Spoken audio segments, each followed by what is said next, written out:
The locals lovingly call it Sana Laibak, meaning land of gold. And this place is just that.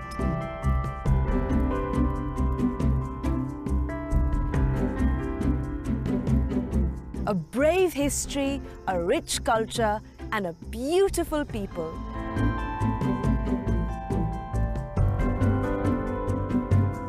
India is vast. It's cosmopolitan, full of ethnic variety.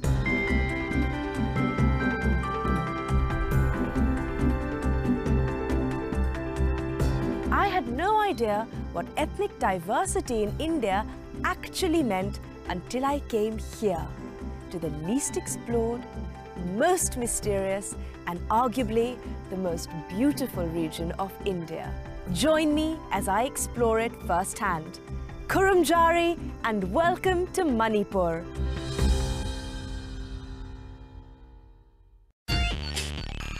Take one look and it is no wonder that Lord Irwin called it the Switzerland of India and Pandit Nehru called it the jewel of India. She is one among the 7 striking sisters of India and arguably the richest in culture. It is here where a myriad of ethnicities have made a home together, where women take the forefront, where the youth want to make a difference.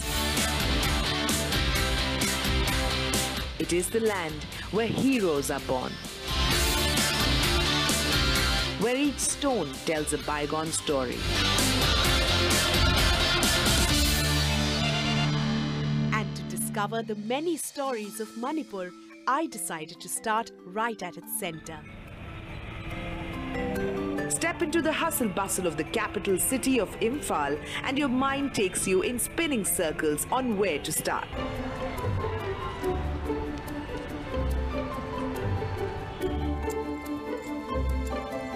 It's my first day in Imphal, and day one in any new place, anywhere, is all about where to begin your journey. And Manipur has so many options. So, I've decided to take the more authentic way, get on the streets and ask some locals. Hi guys! Hi! It's my first day in Imphal, and I'm just wondering what to do. Any ideas? You go visit War Cemetery. War Cemetery? Yeah. Okay, War Cemetery. Anything else? Kangla. Loktak Project. Loktak Project. Okay. Kaibulanjang National Park. Kaibulanjang National Park. But what should I do first? Kangla. Sorry, what was that? Kangla. Okay, Kangla. I have to go to Kangla.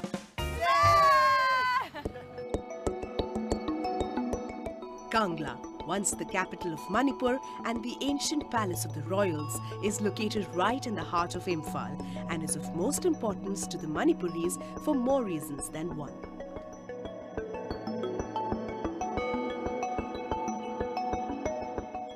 So my journey in Manipur begins in Kangla. I mean, how could it not? Since time immemorial, this has been the most important place historically and archaeologically for all of Manipur. It was the seat of royal power for over 2,000 years and has survived countless invasions and occupations.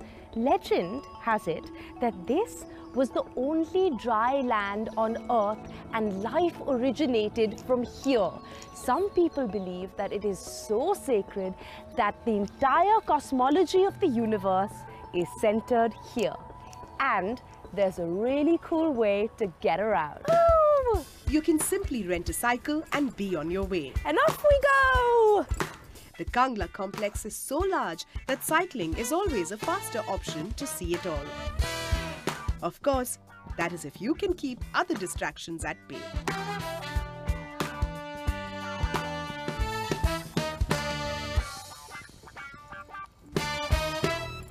Phew! This place is so huge that you need hours to get around. I don't have hours, so I'm going to meet a really knowledgeable friend of mine who's going to help me fill in the blanks. Hi. Hello, Hamba. Welcome to Kangla. Hi, Shashikant. Thank you. So it's such a big place. It's a huge area. Yeah. Kangla, it's approximately 237 acres in total. Wow.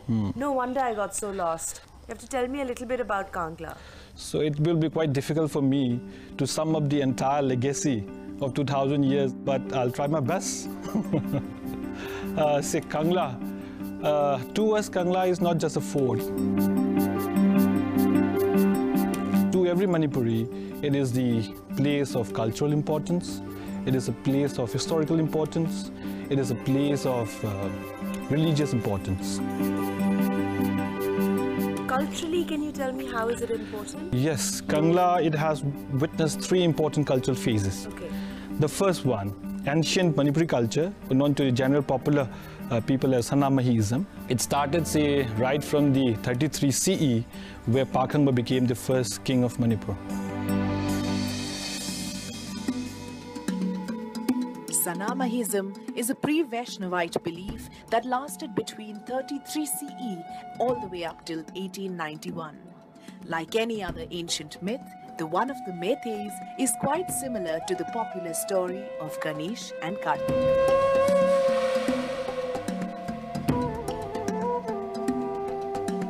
There was once a supreme god who sets out a task for his two sons, Sanamahi and Pakhamba. He proclaimed that the one who could go around the universe and come back first would be crowned as the king of Manipur and the universe. Sanamahi, being the elder son, sets out to complete the task, while the younger one, Pakhamba, takes a different route. Pakhamba claims that for him, his father is his universe and takes 7 rounds of his father's throne.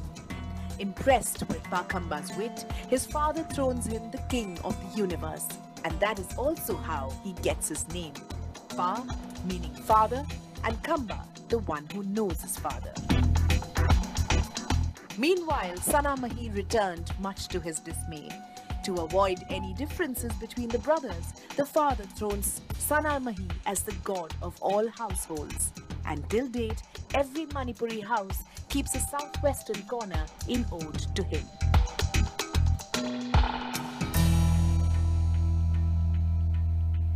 If we go to the second phase, which starts with the arrival of the Hinduism in Manipur. Ah, okay, the Vaishnavism. Yeah, Vaishnavism. It started somewhere around 15th, 16th century. The complex which we are standing right now, it's one of them. It's the temple of the Shri Shri Govindaji temple. And it was constructed somewhere around middle of the 19th century. Okay. Is it true that originally it had Like gold tilted roof. and marble, white marble? Yeah, white floors? marble flooring. This area is where all the performances would take the dances and the dances. rituals. Yeah, and since you talk about the dances, I mean, I couldn't resist myself talking about the Ras Leela. Of course. Yeah, Rajshri Baigachandra was the father of the modern Manipuri culture. Yeah. He introduced Ras Leela in Manipur. The Ras Leela is not just a dance form, it is integral to the people of Manipur in many ways. The medium of worship, a spiritual expression, indispensable to most ceremonies, it is the cosmic dance of Lord Krishna. Even though Ras Leela is based on Jaidev Git Gobind, the dance forms is totally indigenous to Manipur. Correct. When you look at the Ras Leela, the performer, their eyes will always be on their fingertips or on the floor, so that their dhyan to the Lord remains intact. Ah, my God, that's amazing. And the last part, Okay. which started somewhere around 1891 with the British conquest of the entire Manipur, which we call it as the Anglo-Manipuri War. Okay. And after that, they occupied the entire Kangla campus. New palace was built somewhere around 1905, and the entire royal family was shifted from Kangla to the new palace. The Kangla Sa, which you saw in the front. The Kanglasas are those beautiful big white, white. mythical beasts. Yeah, mythical beast. It's a state emblem of Manipur.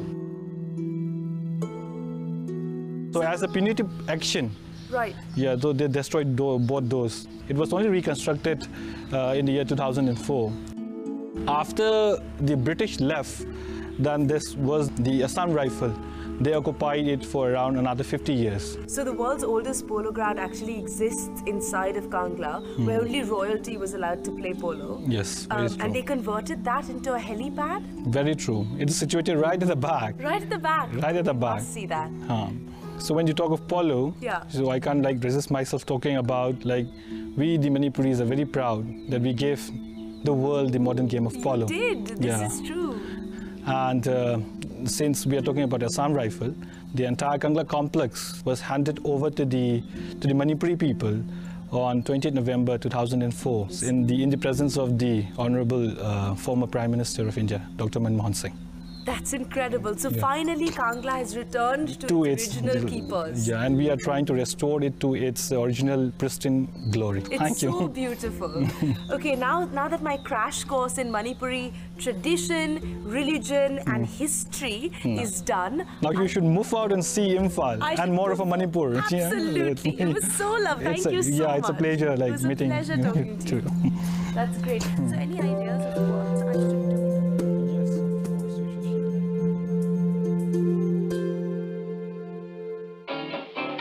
After that lesson in history and culture, I'm now moving on to learn more about the pop culture of Manipur. Stop 1. A little DVD shop.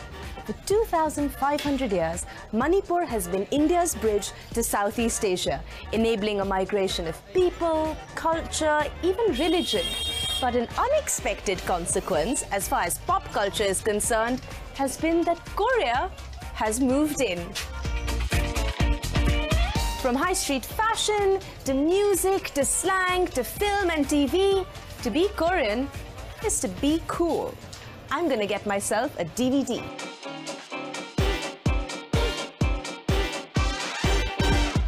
Boys over flowers. I am Sam and Gangnam Style. Stop 2. I can't go home without any souvenirs or gifts. I'll be killed. And Manipuri basketry is a great option. Let's go buy some. Your pick of the day can range from corner or reed baskets to bamboo and cane products. And this market in Imphal has options of every kind. It's light on the pocket and great for the house. Stop 3. A delicious Manipuri meal. A typical Manipuri thali is fit for a king. The preparation is simple, organic, healthy, and not to mention high on spice. Wow! Look at that spread. 1, 2, 3, 4, 5, 6, 7, 8, 9, 10, 11 things to choose from. What you'll get is the staple rice along with large varieties of leafy vegetables, boiled, steamed or fermented, with some indigenous homegrown herbs and roots. So King usually got 108. I am more than happy with 11. And the other thing is that Manipuris always eat anti-clockwise. And you start with this delicious boiled squash. Let's not forget the Manipuri favorite, fish. And in my case, 3 different kinds of it. But all that's left for me to do now, go home, get in bed and relax with that Korean DVD, Boys Over Flower.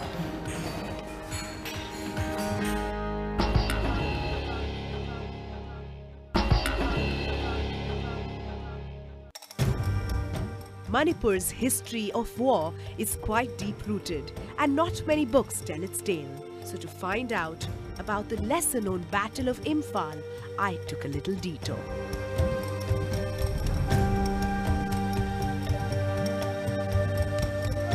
This is INA War Memorial Complex in Moirang, which is 48 kilometers from Imphal.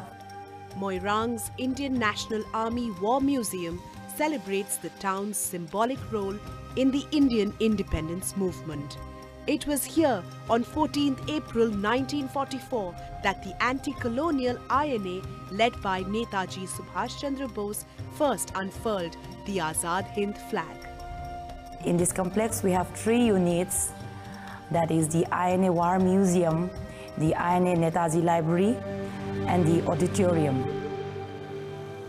This museum consists of the photographs related with the Indian national movement under the leadership of Netaji Subhash Chandra Bose. Netaji was possibly one of India's most charismatic and least known about leaders, and the last photograph ever taken of him is here.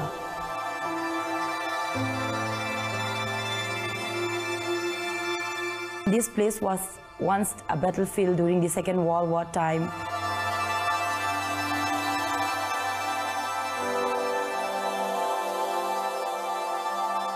The year was 1944. A war was raging across the world. In Manipur, British and Indian soldiers were defending themselves against a mighty Japanese invasion. 200,000 troops were fighting in an area less than 60 kilometers by 35 kilometers for 4 blood-soaked months. And the ultimate defeat of the Japanese at Imphal changed the course of world history. INA Museum is dedicated to the great soldiers who have died fighting for the freedom of movement of India. It's dedicated to Netaji as well as to the unknown soldier of the INA. To pay my tribute to the fearless soldiers without whose sacrifice an independent India would not exist, I returned to the war cemetery in Imphal. There are so many stories here that almost no one remembers, and yet the earth and the hills seem to be telling them.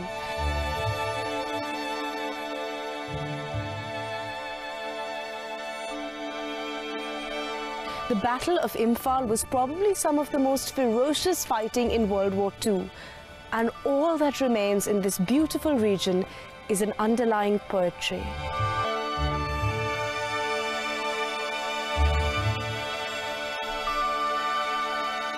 This is the grave of an unknown soldier, and all it says is known unto God.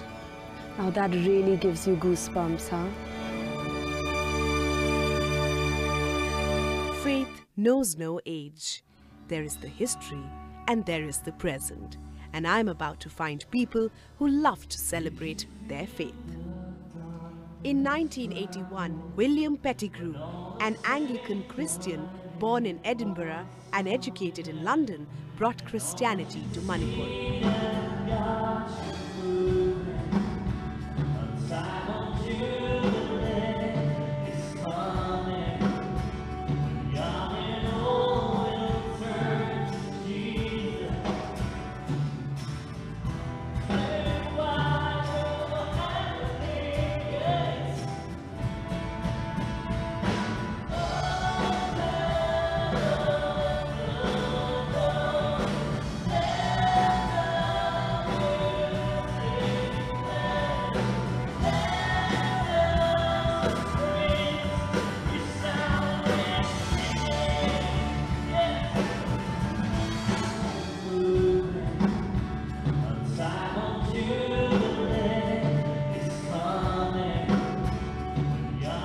No matter what your religion or your faith, you can't help but be moved by the power and soul of gospel.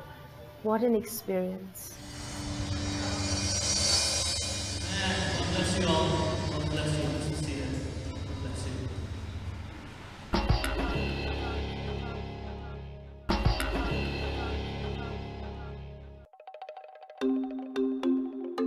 Mornings like this in Manipur, and it feels like the heavens have opened their gates to a breathtaking day. The first sight that you will see here is that of fishermen, among others, fetching their day's first catch. Located just over 40 kilometers away from the hustle-bustle of Imphal is this piece of paradise, known to many as one of the 7 wonders of India. And there is no wonder in that. Loktak. Finally, the place I've been dying to see, Loktak Lake, the largest freshwater lake in the northeast and the lifeline of the local economy. It has over 30 different fishing techniques that are practiced here. And all that delicious fish in Manipuri cuisine, right from this lake. I'm going to go catch some lunch. All we need to do is find a boat.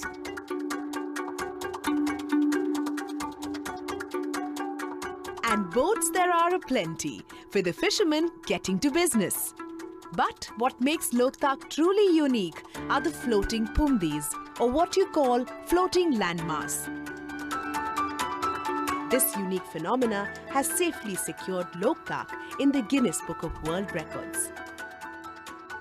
Another one of its kind here is Kaibul Lamjao, the only floating national park in the world. It is also home to the endangered brow antlered deer, indigenous to Manipur and locally known as the Sangai. I'm just lucky to have caught a glimpse.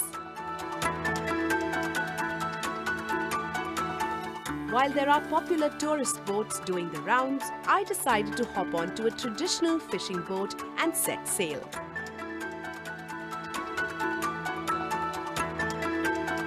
Activities you can do in Manipur is to come to Loktak on one of these boats, local boats, and go into the lake and see how these fishermen do their fishing. To come here to see, to interact, to have sightseeing of Loktak Lake where migratory birds, and we can have lunch in one of the floating huts. That will be a perfect day to spend.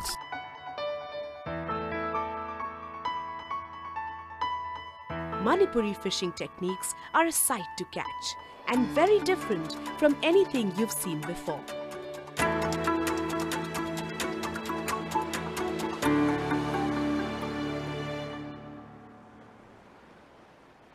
I've been sitting here for hours, nothing. But fishing isn't easy, and the peace and quiet that surrounds you, that's totally worth it.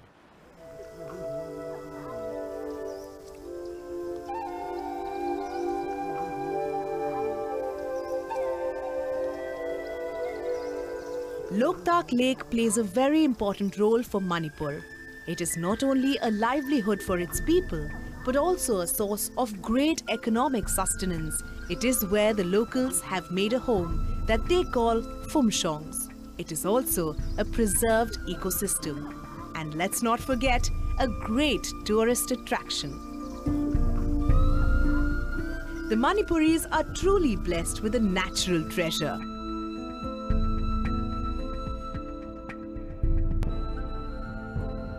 My journey in Manipur has only just begun. Over the next few weeks, I have so much left to explore.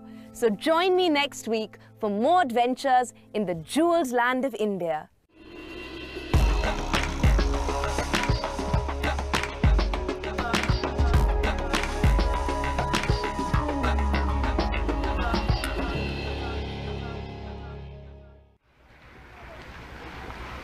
And out they came. Hundreds of them.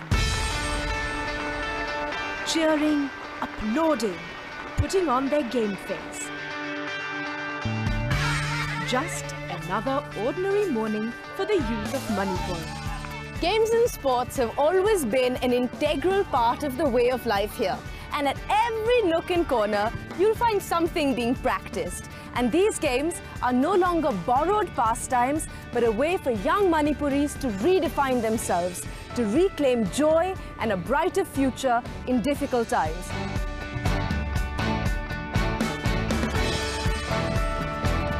It is, after all, the state of the Olympian, and as a popular Manipuri saying goes, it doesn't matter if you win or lose, as long as you play the game!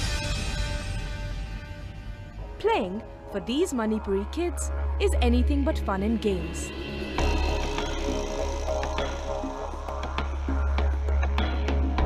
Lifelong commitment, patience, resilience, endurance. These are not just words, but a way of life for the people of Manipur. It is no wonder that a state so small, nearly 1/50th a part of India, gives our nation the highest number of athletes and sports people.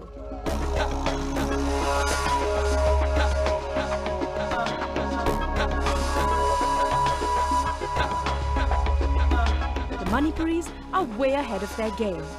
Leaping, fighting, winning, shining.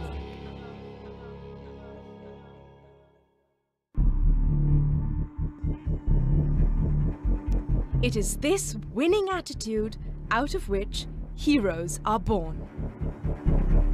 A 5-time world amateur boxing champion. And when she packs a punch, she wins. The only woman boxer in the world to have won a medal in each one of the 6 world championships.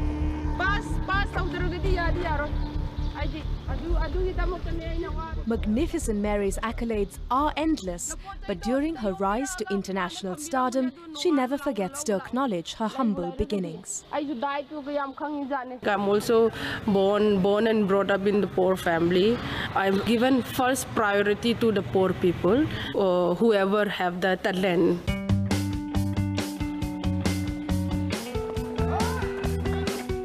Was giving accommodation free, everything. I mean, food, lodging, everything, training free, kid free. Generously and selflessly extending world-class opportunities to deserving children, it was only natural that Mary would set up her very own academy, a charitable trust with the help of the government. If not having the academy, children, they don't want to play actually. If we have the academy, if they have the facility, I think most of the children, they are inspired to seeing the facility. We are having national medalists and state champion, and some of the my students, they have got a job.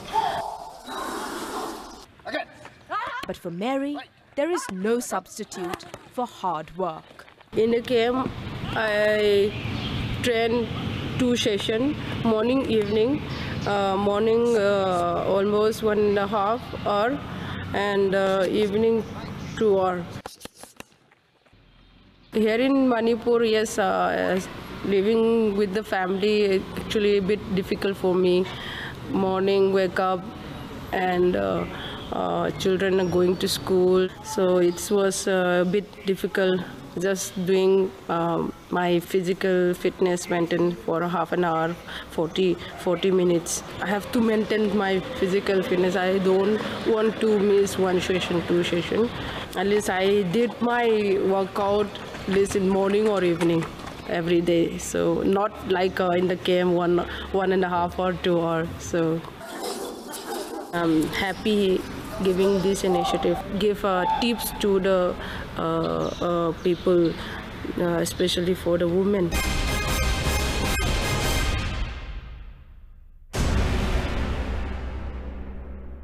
Now that I'm nicely warmed up, the obvious next stop was Kumanlu Park in Imphal, where they train the giants of sport. There's no less than 24 different disciplines to choose from.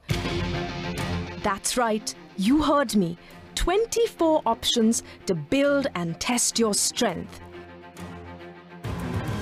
Sports are taken so seriously in this state that there is a whole residential English medium school established with the sole objective of producing sportspersons with international standards of excellence. Manipur is a state that all over country known as a powerhouse of sports, and as a Manipuri, I love to play sports and to bring medals for my country. And this institution is dedicated to just that. Manipur has produced many champions like Maricom, Sarita. As one of sportsmen, I myself like to contribute to bringing name and fame to my state. It has developed my body.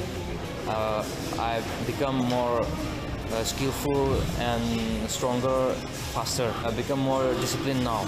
Grooming its young sports talents to compete in the world arena.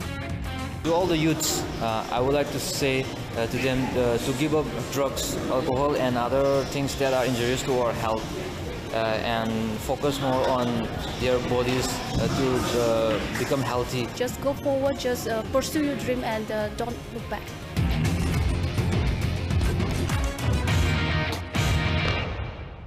And in today's day and age, self-defense is not a bad idea. So I've decided to go with the art of war. On your marks, get set, go!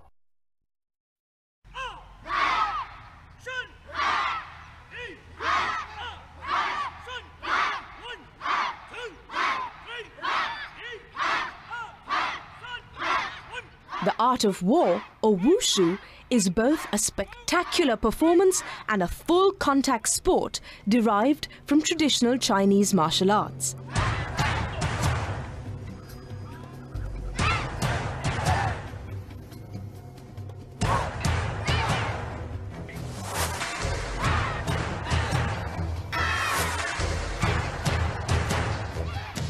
Developed as recently as 1949 in China, decades later it made a powerful entry into India. Today, competitive wushu is an immensely popular international sport amongst participants from around the globe, including, and I proudly say, India. Ow! That has to hurt. But whoever said wushu was easy? All right, I can do that, or that, or even this. And this stretching and bending you see is only the warm-up session. means horse riding stance. Fight! यहाँ से punch करेगा hip से. Fight! Hands. Then fight! Chest. Then fight! Abdomen. Okay, 3 punches. Let's do it. I can't wait to get started. At least I think so. Okay, that's right. 1 hands. 2 chest. 3 abdomen. Right. 1, 2, 3. 1, 2, 3.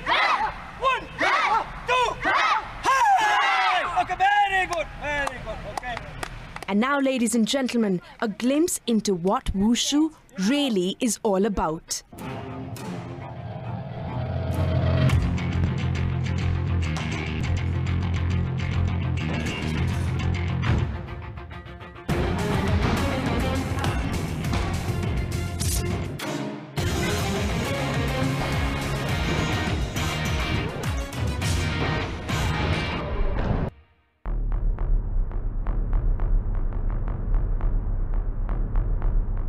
Wushu, it is a very new sport in India, but not in all over the world. And it's also in its developing stage. And I have choose this sports because it's very different from other kinds of martial arts because it is divided in 2 categories, Sanso and Taolo. And it's very artistic and different, and I have not seen such kind of movements in other kind of martial arts.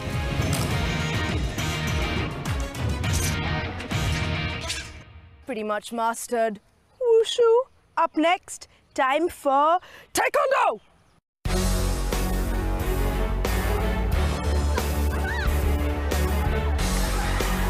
Taekwondo is a striking sport, and the Manipuris are determined to kick some serious ass at the international championships the world over. I love Taekwondo because it's a martial art, especially for women. We can protect ourselves. I play many nationals and win gold medals. I'm practicing for the upcoming Olympic championship. People recognize me and people know me as a Taekwondo player and they give respect to me. I feel proud myself that I'm playing for my nations and bring gold medals for my state and for my country.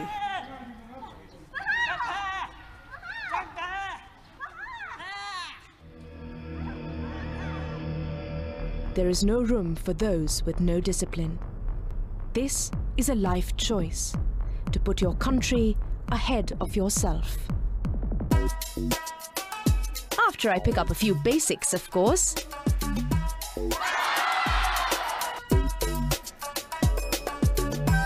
All right, I'm always ready for a challenge.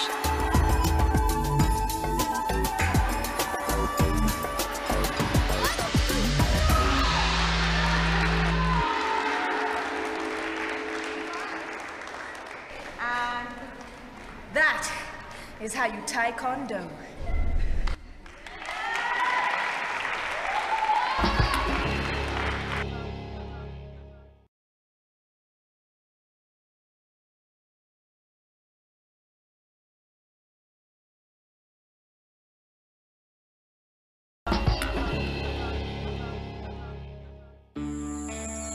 The wind is just right, the sun is bright, and the clouds, they create drama.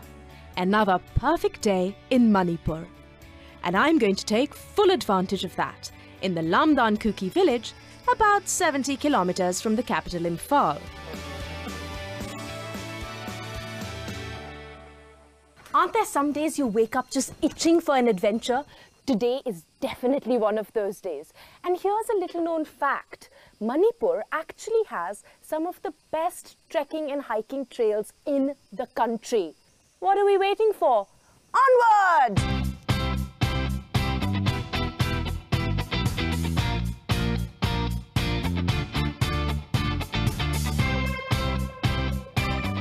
अभी आप लोग तैयार हैं? Yes, sir.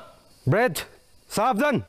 In the adventure course, we have designed trekking, hiking, rock climbing, obstacle, and jungle surviving, solo night.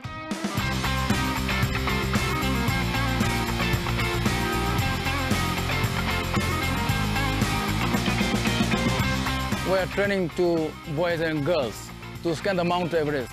We train them to become a perfect person. If you stay here, if you come here, if you will train about adventure activities, you live longer. I hope to see you here soon.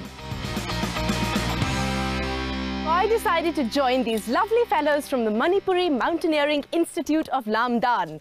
Aage baro! To understand the people of a place, you ought to do everything how they would do it. And at MMDA, that means harnessing up and climbing a tree. So be it. I think I'm getting really comfy up here actually. My fear of heights is gone. Not without just the right encouragement. There's many ways up, only one way down. Whee! I would do this 1,000,000 times over just for that applause.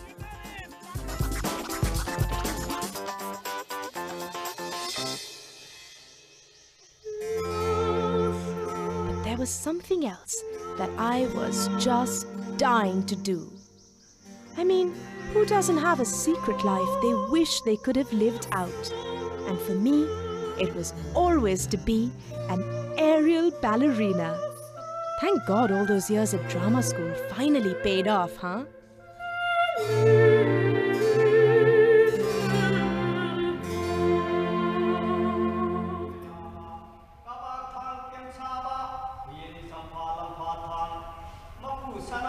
Manipur has an incredible tradition with athleticism and a high level of accomplishment in the martial arts. Every day I've been introduced to an amazing new art form, and today it's going to be the epic Thangta. This indigenous ancient Manipuri martial art form is a part of every man and woman's growing up years. Created by the Mai Tais during the time of war, it was so awe-inspiring that it was prohibited by the British colonizers in 1891. But thankfully, soon after independence, it was revived. And like everything else in Manipur, there are as many women experts as there are men. Another unique example of a truly equal society.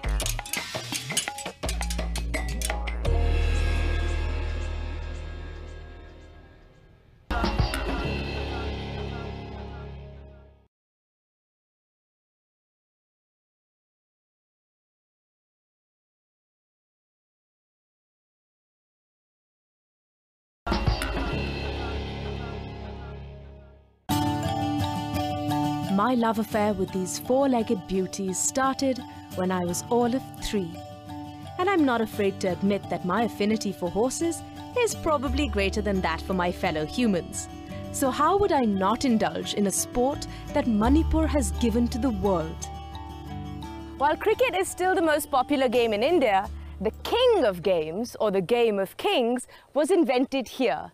Manipur is the birthplace of modern-day polo, and it's played on this sturdy pony, who is the direct descendant of the same pony Genghis Khan conquered half the world on. This is a mean, gorgeous beast. Let's get started, stallion.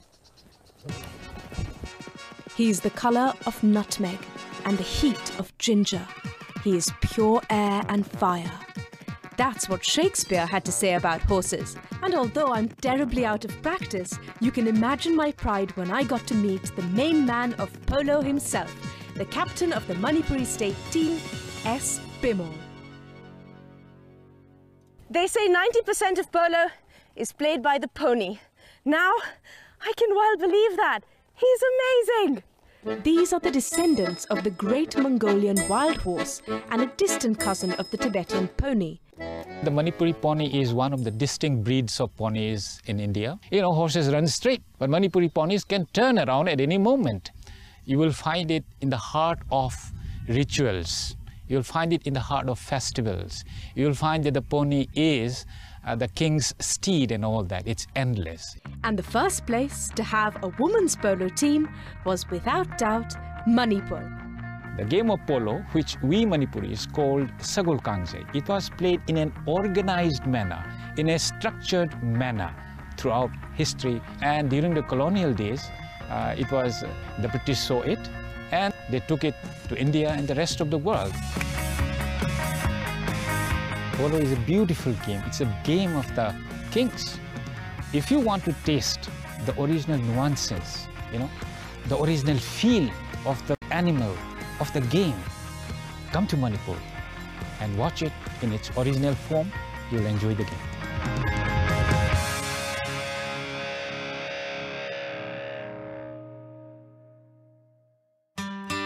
Polo is Manipur's beautiful gift to the world, and today 77 countries have made it one of their most favorite games. But for the people of Manipur, the love for horses goes far beyond the polo ground.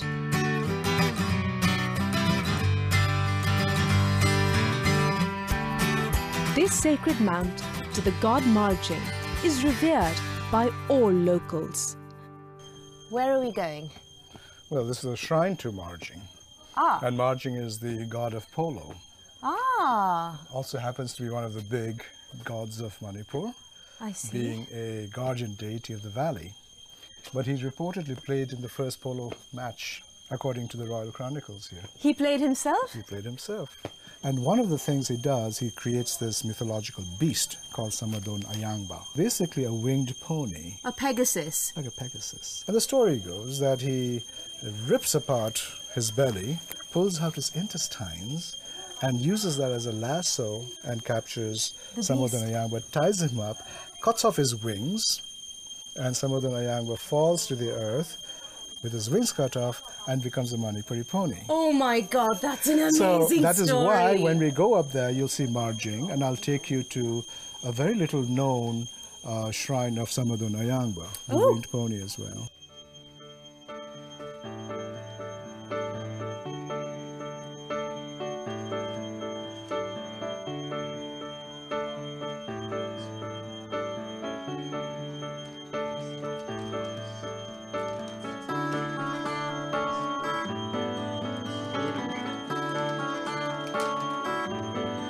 Worshippers who come to the sacred grove of Marjing in the village of Hengang offer little pony statues at the smaller shrine to Samadon Ayangba.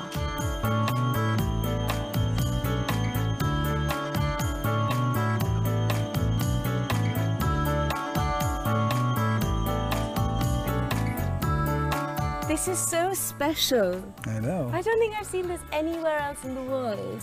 It's quite special. This is the pony shrine. It's attached to this one. Okay. But this is a shrine dedicated to the winged pony, the ancestor of the Manipuri pony. So I'll take you to the shrine up there. Come on up. Come on. It is often said people come to pray for virility. For virility? So men come here to pray? Or their wives come here to pray. Or their wives come here to pray. But I think we need a power now, really, to save the pony. Because, you know, it's been nice to have the pony being worshipped.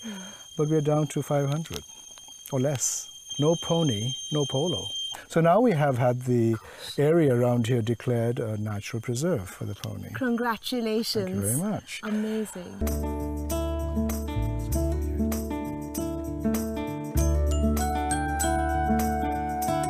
A dog may be man's best friend, but a horse wrote history. Paying my respect to the animal I love the most. This was a new chapter in my history with horses and absolutely unparalleled by any other experience.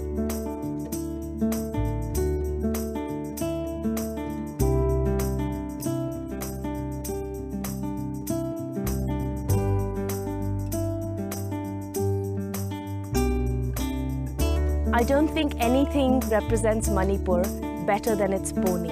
And not only is it rare, indigenous and endangered, it is also the soul of Manipur.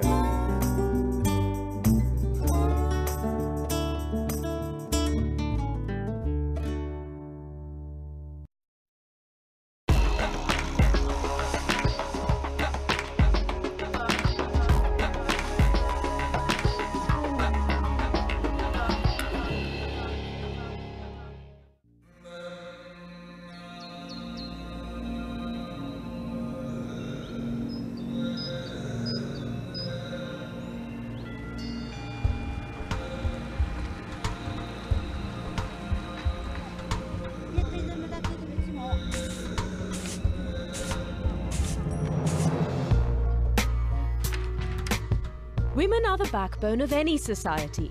Manipur, of course, decides to take it one step further.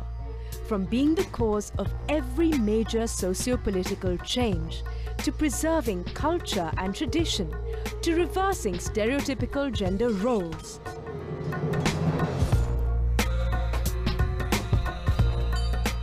Manipur is a unique example of women's empowerment, independence and equality. And I am standing outside a 100-year-old example. Although I've been in Imphal a few days, I've never quite felt the full impact of its 4 million strong population. Until I came to this place, in the heart of the city and to the heart of its people. This bustling, warm-hearted Mother's Market draws throngs of locals and tourists every single day. And there's nothing you won't find here. A hub of local culture, commerce and valuable information exchange, this is a temple of womanhood, where women are celebrated, revered and where they make all the rules. It is a market run solely by women, and the largest of its kind in Southeast Asia. There are only 2 rules here. 1, you can never change what you sell, and 2, not just anybody can do business here. Your place in the market gets handed down to you from mother to daughter-in-law, and that's to keep the business within the family. Look around you. Wives, daughters, mothers, aunts, grand aunts have all transformed themselves into financial leaders and entrepreneurs, and they are all women. This is Nupi Kaifel, or as it's lovingly called, Ima Market. Ima being the word for mother in Manipuri. And this wonderful Ima is going to tell me all about her business. So Ima, tell me, can I work here? If you come in Manipur, I can give, you can work here. And you'll give me a job? If you stay with us, that is sure. The market is full of women, no? No men? No men. No men? No men. Men is not allowed. Not allowed in this market. They can buy but not sell. They can buy, men can come here to buy, but they can't sell anything. It's only women. So what else do the women sell? Dolls, other handloom products. Handloom products. Vegetables, rice, fruit. Everything. Pan patta. Pan patta. Basically anything you need, you can get. Anything you can get here. Okay. So women are quite strong, no, in Manipur? That is right. That is right. Women are quite tough. Yeah. Our women are so laborious. Yes, hardworking. Hardworking. Yeah. But I should say, without women, there will be no family. Without women, there is no family. That's so true. Do you have any children, Ima? I have 4 children. 4? Raju. First one, second one, Sanju. And then girls, Manju. Manju is the eldest and Anju is the youngest. And where does Anju live? Anju in Bombay. Anju lives in Bombay. Yeah. Manju lives in? Australia. Australia. And then Raju? In New York. Raju lives in New York on Wall Street, no? Manhattan. Manhattan he lives in. Okay, so Ima is not here for the money. Ima is here because this is a 100-year-old tradition. My goodness. So, I am going to Kaina. Yeah. But I need some clothes to wear. I can't go like this. Sure. So, I need to buy something, no? You should wear traditional plain fanek. Plain fanek? And white chunni. And a white chunni. Yeah. I can find that in this market? Yes, sure. Okay. You can find it. Now that I've got my tip from Ima Sanatonbi to get myself the correct fanek, which is the traditional dress for Manipuri women, wandering around this massive market seems more purposeful. And I choose the pink fanek, which is considered sacred in Manipur.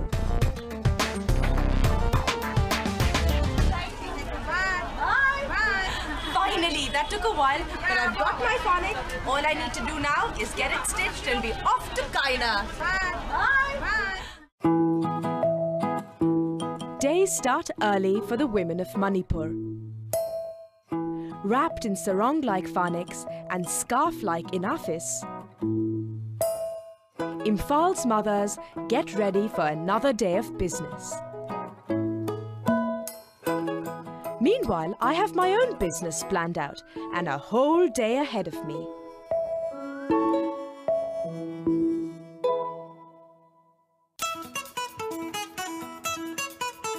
My next destination is 30-odd kilometers southeast of Imphaal.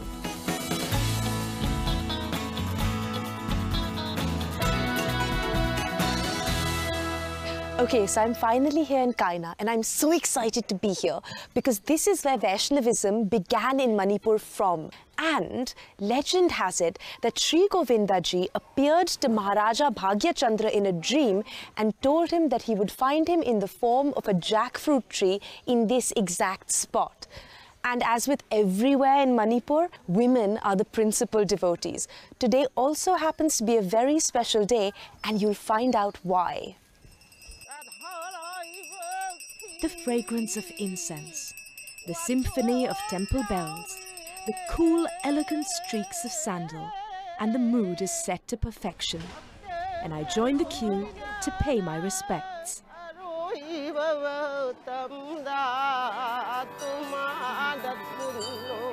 A majority of 46% of Manipuri people are Hindu.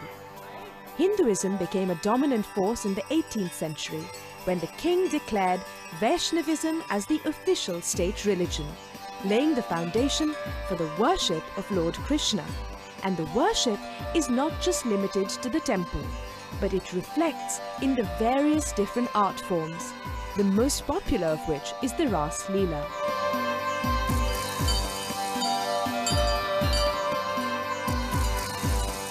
One of the oldest organized religions of Southeast Asia, at its core is the deeply philosophical belief in the equality of all mankind.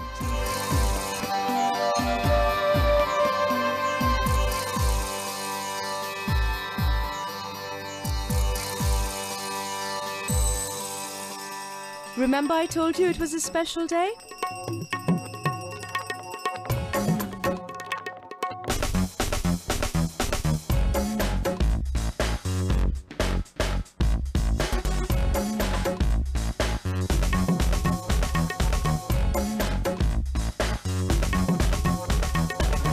going to any temple is a soulful experience, and this was particularly so because today is the last day of Tarpan, which is a 10-day ritual during which everyone takes the time to honor their forefathers and their ancestors, and you take the time to offer your remembrance and your thanks, and it all culminates in a beautiful feast. And what you do is you take a little bit of your food and put it at the side of your plate as an offering to the ones that went before you.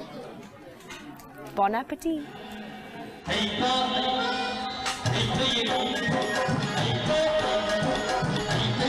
To witness another craft equally unique to Manipur, I had to wait till sundown, as the women gather for some entertainment after a long day's work. And Shamang Leela is one of the traditional theatres of Manipur. It is also one of those rare, though still practiced theatrical genres where men play female characters, just like Shakespearean theatre actually. And like Elizabethan theatre, all they need to spin a tale is an open space and a willing audience. And they get ready to wow you. Performing arts form an integral part of the culture here. It is, after all, known as the theatre state of India. This is a company of both transgender and male actors, and they've toured the entire country with this hugely popular, traditional, open-air theatre form.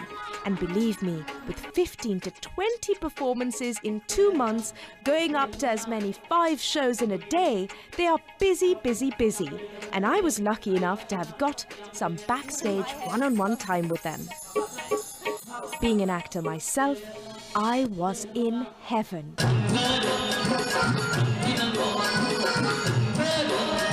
Maintaining a perfect balance between preserving the past and forging a new modern identity for themselves, these actors have their audiences hooked, and their stories always have a very strong social and political message. From rom-coms to stories about human trafficking, Shamang Leela is not just light entertainment. And as long as the women of Manipur turn up as the audience, the men will continue to perform.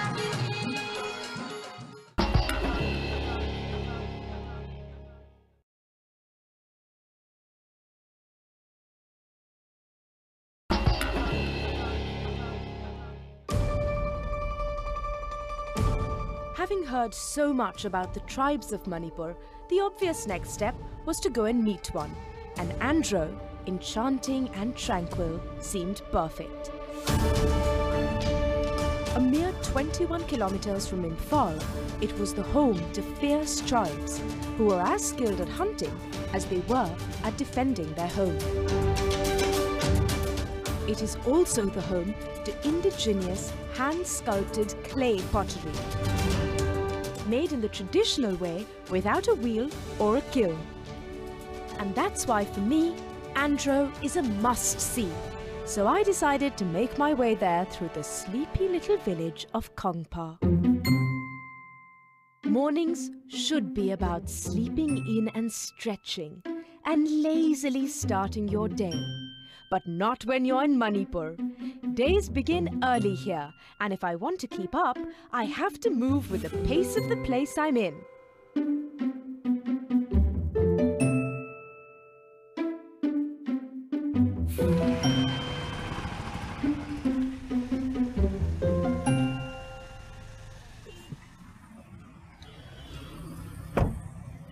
Now, who doesn't crave a nice hot cup of chai and some pakoris when you're on a long journey? And a few kilometers outside of Imphal, on your way to Andro, you'll find just the place in lovely little Kongpa. Chai break means a little bit of waiting, but also a guarantee that what you're eating is being freshly prepared. Here's an essential little tip for a traveler. Find the ricketiest local shack by the road and you're sure to find the yummiest local snack.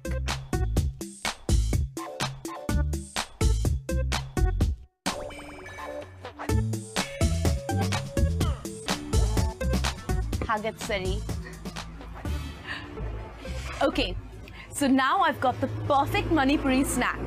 Lal cha, bora or pakoras, nakupi, which is a combination of onion and garlic, so good, and this fiery devil, the umrok. The saying goes, incoming hot, outgoing cool. I'll leave you to figure that out. All right, if you haven't figured it out already, then it's time to get back on the road.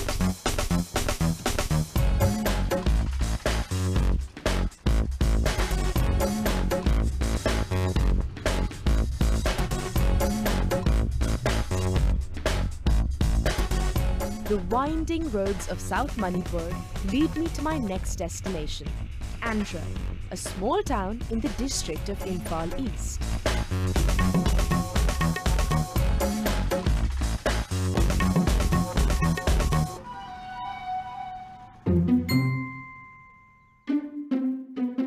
And if you're looking at the views, you don't need another reason to visit. But actually, there are many reasons to come to this part of the state. Number 1, Santhai Natural Park, where the Tourism Department of Manipur inaugurated the World Tourism Day in 2015. Number 2, rumor has it that there's a sacred fire here that has never gone out in over 1,000 years. So you must be wondering why I've come to Andhra. Uska USP to suno na. It is one of the only 2 places in Manipur where it's legal to drink alcohol. And it's the home of very unique clay pottery. Unsurprisingly, however, both the potters and the brewers are, you guessed it, women. Manipuri women, huh? Kya kehna?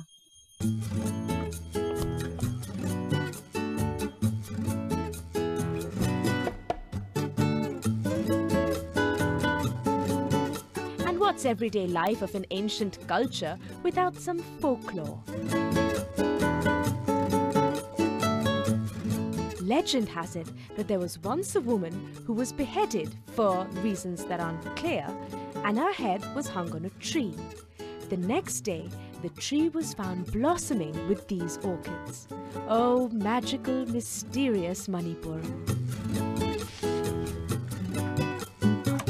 Women are also in charge of the kitchen, and I can be certain that the food will be nothing short of delicious.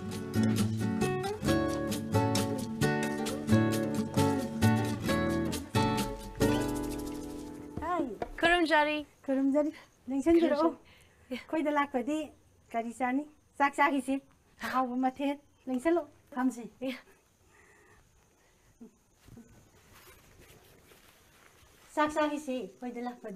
I am very hungry. Very hungry. Saksani. Great, thank you. Thank you. Yes? I'm ready. Yes? Okay. Kurumjari. So all the members of the household have a particular place that they sit in or sleep in or do chores in. And he is the Ipu of the house, which means he's the grandfather of the house and therefore the oldest member. And all the oldest male members will always sit on that end whilst we're eating. And all the women and the younger ones always sit on this end. Can't wait for my food to come.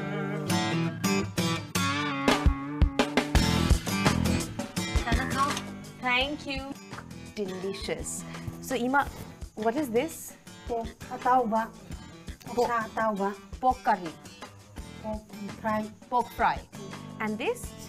Pork samput. Futpa. Futpa. And this? Anda. Anda. Yum. Omelette. And this is salad. Pork shinju. Pork? Also pork? Yeah. Pork shinju. Yeah. Delicious. I can't wait to find out what all these things are. Yum. And a tuck in. Yes? Yum.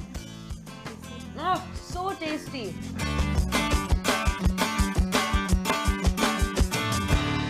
So delicious, Ima. Thank you. What I can taste is that it's not cooked with any butter, oil, ghee, nothing. It's literally, the pork is cooked in its own fat with some ginger, haldi and that delicious nakupi. So good.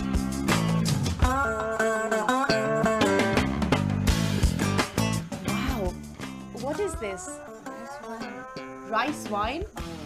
Okay, so this is the rice wine. I'm eating all the specialities of Andhra in one plate. There's the pork and there's the wine, and I've got to find out how this is locally brewed here. Apparently they do it in their backyard. Right after lunch, that's where I'm going. Thank you.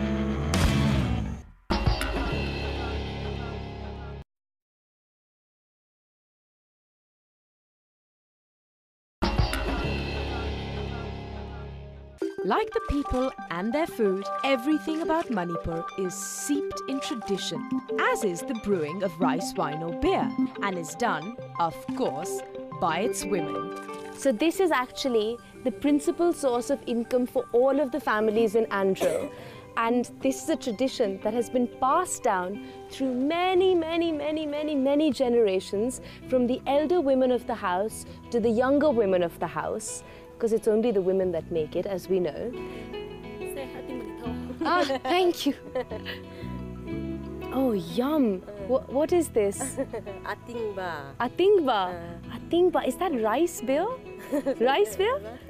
Delicious. What a wonderful way to eat. I'm going to drink some rice beer while I'm waiting for my rice wine to brew. Talk about mixing drinks. Mmm. Yum.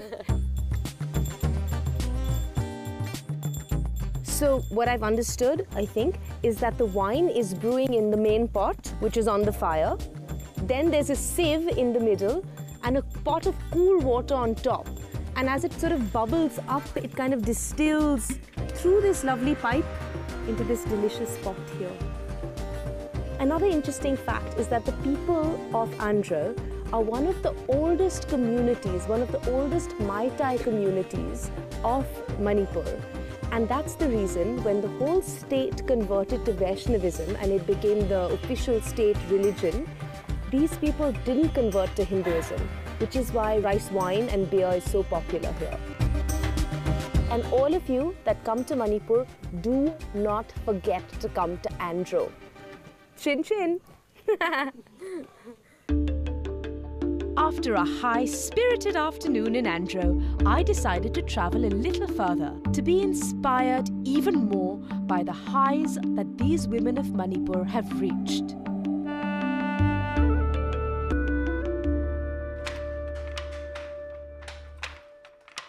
Handloom is the primary cottage industry of the state and a popular family business. So much so that almost every household owns a loom, and the women do the weaving.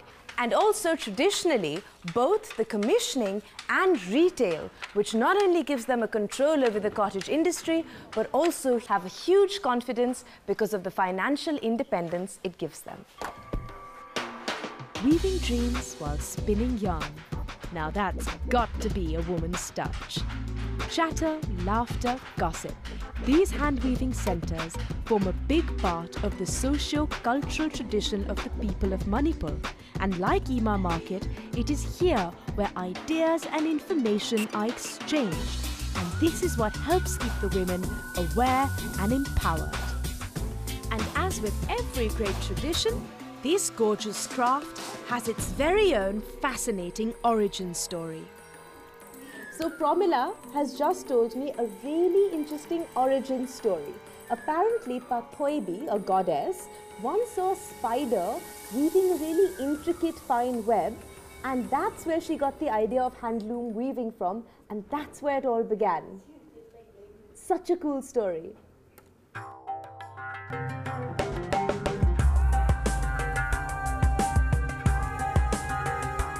Manipur is a testimony to the amazing spirit of its women.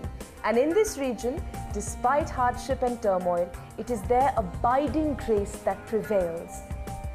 The women here are an example for everyone.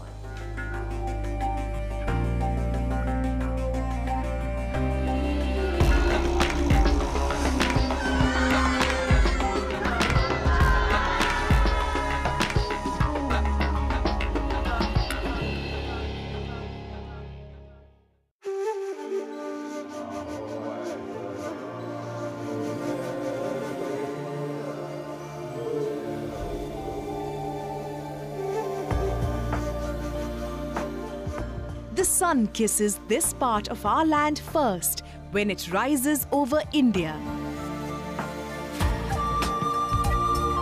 Tucked away in the far east of the country, sitting pretty between Nagaland, Mizoram and Assam, and bordering Myanmar on the east with its distinctive identity and culture, is the middle one of the seven sisters, Manipur. This was once a kingdom of the brave warriors that dates back to 50 BC. A land of ancient culture, a land of deep-rooted traditions, a land I'm honored to be exploring.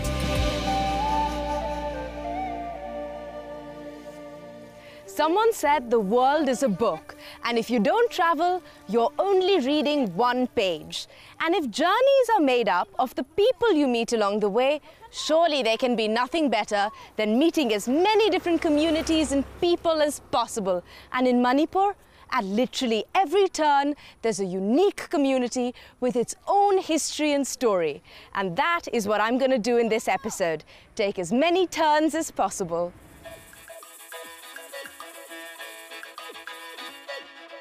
And this turn is taking me northwards from the capital city of Imphal straight to the fourth largest of the 9 districts of Manipur, Senapati.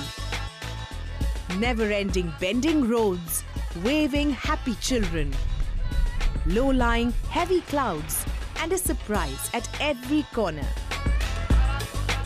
No thank you, I'm going to skip the kiss. Prince Charming will have to wait.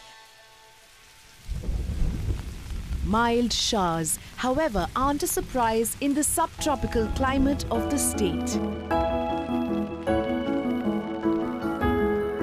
Everyone, from the ladybird to the dragonfly, from the village women to the little children, seem joyful despite the grey skies. My first stop on what's going to be a long journey was the village of Willong. You remember how I said there's something unique at every turn? These are the monoliths of the Maram tribe of Willong, set up here hundreds and thousands of years ago. I mean, who needs Stonehenge? These stones have living spirits inside them and are either male or female. And according to a popular urban legend, you can't count how many monoliths there actually are because they're all protected by a sacred spirit. Or can't you?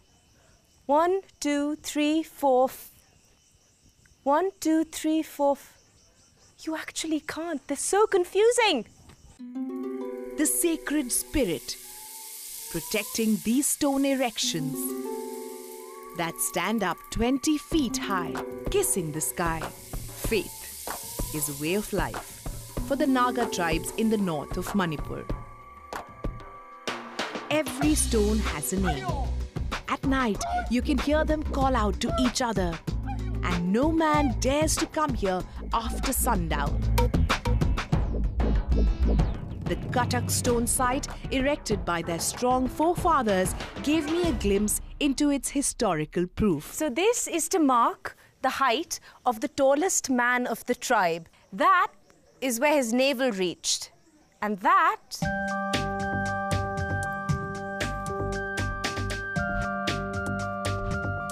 There are as many stories about the monoliths as there are monoliths. And I promise I'm not making this one up. This is to measure the height of someone before they get married. Until you are this tall, you can't get married. I measure myself. Oh, still a few inches to go. On that note, I bid farewell to these giant safekeepers of the Marams. With many questions still unanswered, I continue my journey further north and closer to that village in the distance. And there you go. That's Yangkolen village of the Zalaingrong tribe.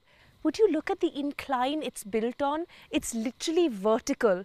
And of course, it has its very own cool story. You have no idea what lengths, distances and inclines I would go to for a good story.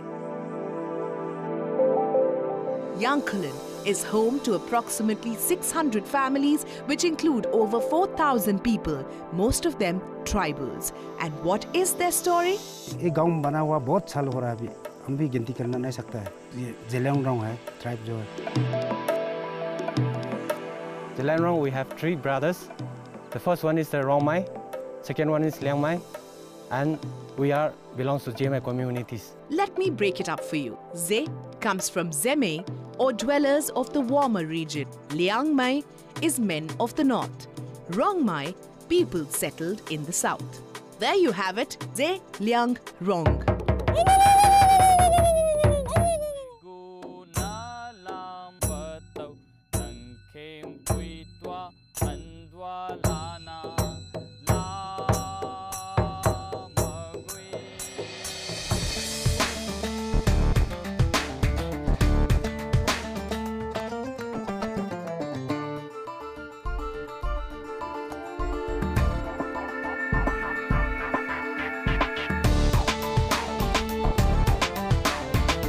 One of the many tribes that have filled life in these hills with their song, dance and ancient traditions, which they not only keep alive despite the 21st century globalization, but fiercely protect and revere.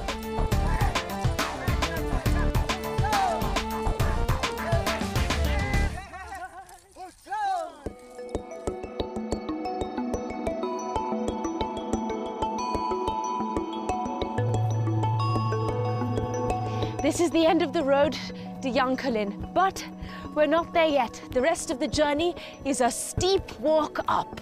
Come on. Yankulan village is one of the oldest villages as regarded by the Jelangrong people, and this village is a very historic village. Our village has got unique talent. We build a house in such a way that even the rain and strong winds came, it resists. गांव का करीब 380-90 रहेगा nearly 400 population तो 4000 something है सब बच्चा से लेके बुरा था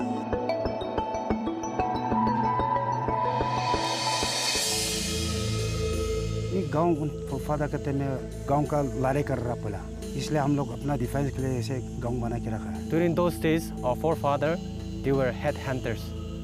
So when they look around, they found it that this village must be the safest place. The village is surrounded by 4 rocky mountains. कोई दुश्मन आएगा तो अपना हथियार पकड़ के स्पेयर पकड़ के सब तरफ गेट का तरफ से हम लोग रोक के अपना दुश्मन को हटाने के लिए हम लोग ये डिफेंस के लिए हम गांव बनाया हुआ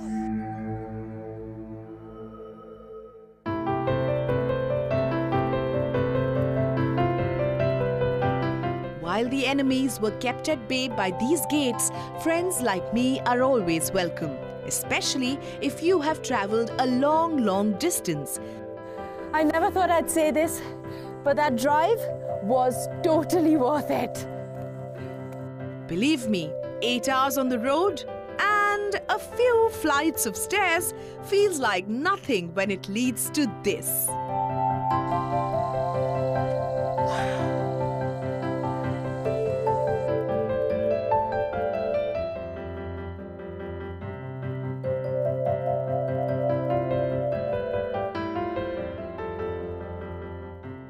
I've summited Yankulan.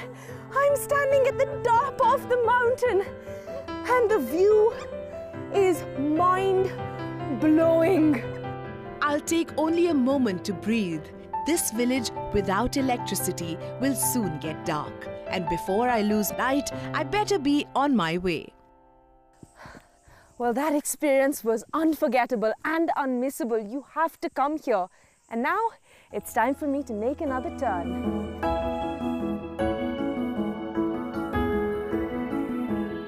The sun is a reminder that I'm in the east. If it rises here first, it also goes to bed by 5 p.m. The hearth is warm and the dog asleep. The further I go from Imphal, the sky gets a little darker and the journey a little longer.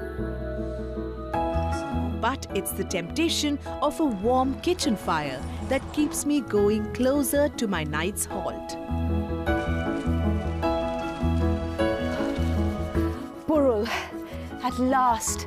Wow, time really flies in these hills. So if you're planning a trip up here, make sure to give yourselves a good 3 to 4 hours. Luckily for me, I have a wonderful family waiting for me and dinner is on the table. Chop chop. Dinner will have to wait. Making time for pleasantries for my hosts in this homestay is the least that I can do. Okay. And not long after, the eldest son of the family, Robert, welcomed me. Welcome. Thank you. Welcome. You speak English? Little bit. Okay. Little bit of English. Okay. Can you please say to them thank you for having me? And it's so late. And just like that, with some chitter-chatter and introductions, the night already seems to get warmer. With my hosts, Po, meaning father, and P, meaning mother. And my trusty mode of communication, Robert. Thank you. Oh. Yum.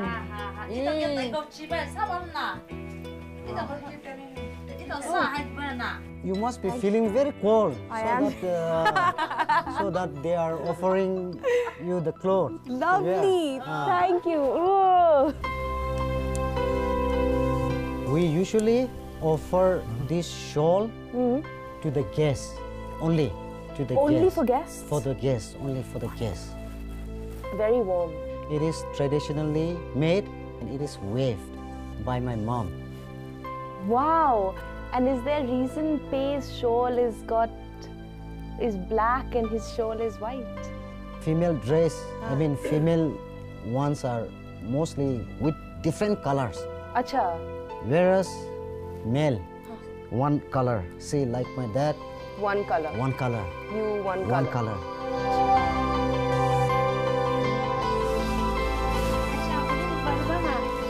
This is mushroom and bamboo shoot and then dry meat.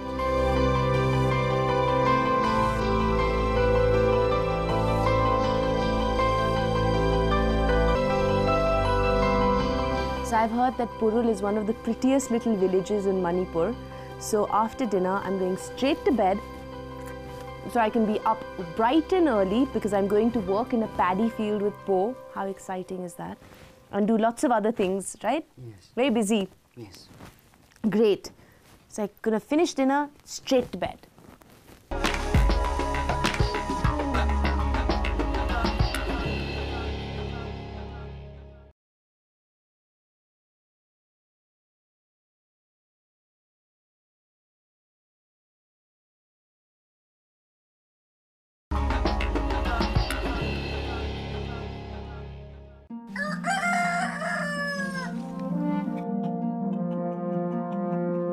Early morning sunshine, a relentless alarm clock that wakes one and all. Sunlit fields, gurgling river, fires burning, the stew is on boil. Signs of rural life. And the whole family gathers to play, to love, to thaw. Slightly different from mornings at home, still feels so inclusive. Cucumber for breakfast? Now that's a first for me. First means different things in different situations. This is Rennie. Rennie means first, and so the firstborn daughter of the house has been named Rennie. Isn't that beautiful? And with the first ray of the sun, the inhabitants of Purul get to work. Most of them Pomai Nagas. The men weave mats and the women trademark shawls of their tribe. Though a small village, Purul has a feather in its hat. This is the home of the indigenous game of tutu. To an outsider, it appears something like a discus throw. But everything here has a time and place. So does Tutu, which is played during the New Year celebration, a reminder of new beginnings.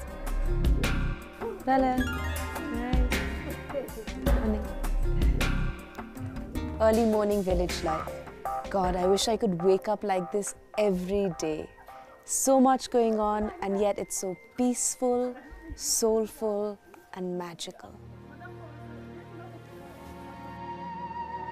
Legend has it that the roots of the tribe originated when one of their forefathers thrust his walking stick on the ground at a meeting place in Makhel.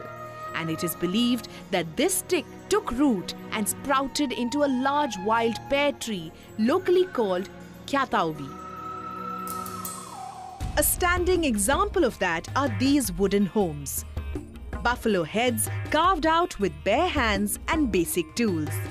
An animal that in the Naga culture is revered. Homes, earned, not bought. By throwing a feast for the entire village. By being good hosts.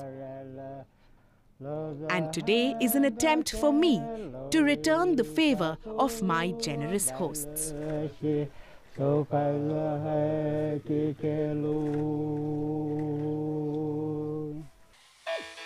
And the obvious choice of occupation for the Pumai people is agriculture.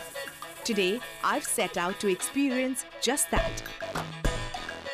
So let's hear it from the sacred stone first. 1 for family, 2 for wealth, and finally for health.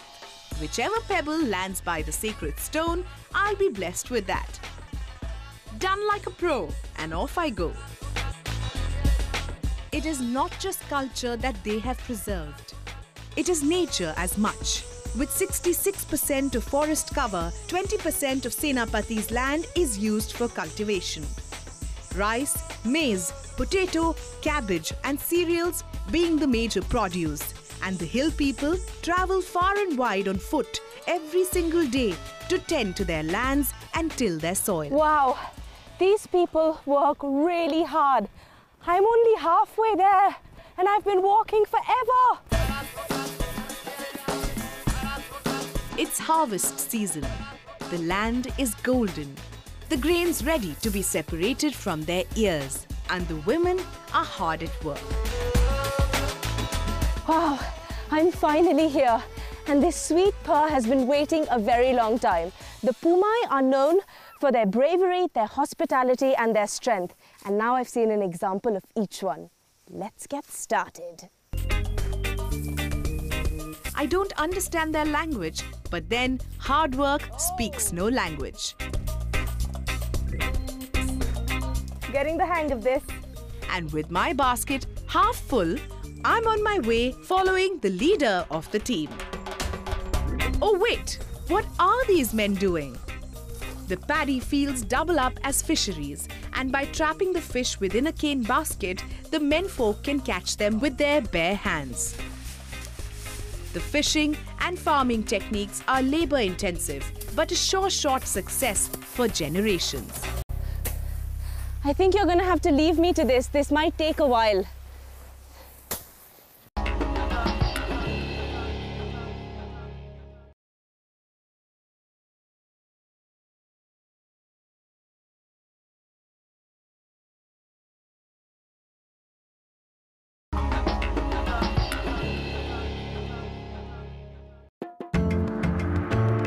The jewels are adorned, the strings tightened. The room abuzz with enthusiasm of performers, last-minute touch-ups of makeup and the symbolic, elegant Manipuri sandalwood tikka. One of the first imageries that come to mind when you think Manipur is the Manipuri dance form, with its elaborate costumes and delicate movements. The Ras Leela is a fusion of music, religion and dance. It's basically a romantic ballad between two of the greatest lovers of Indian mythology, Radha and Krishna.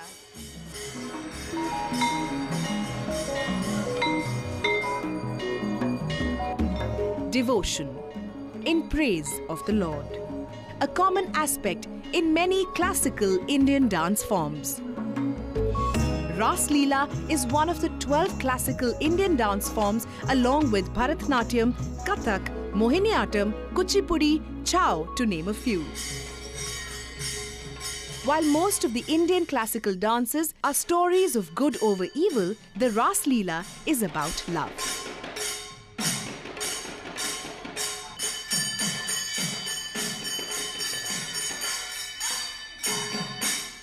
Though purely religious, the aim of the dance for the performers and spectators is a spiritual experience. The dance form is as ancient as the culture itself.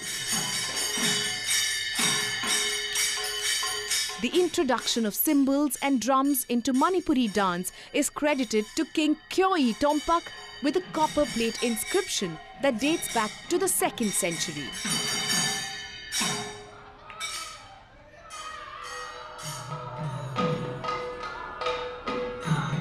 It's believed that in the 17th century, Maharaja Bhagyachandra had a dream that enticed his mind.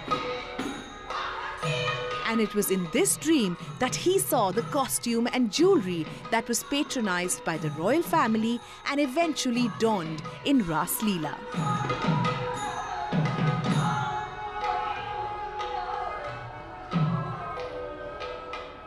Legend has it that the indigenous people of the Manipur Valley were the dance experts or Gandharvas mentioned in the Hindu epics like Ramayana and Mahabharata.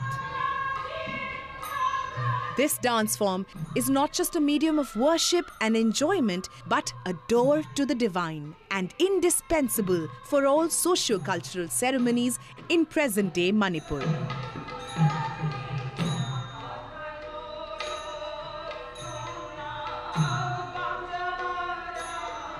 Delicate, lyrical, graceful, spiritual, very much like the state of Manipur and its people. This has been an experience too difficult to put into words. There are no adjectives descriptive enough, no pictures beautiful enough. You really have to experience it firsthand because you haven't explored India if you haven't explored Manipur.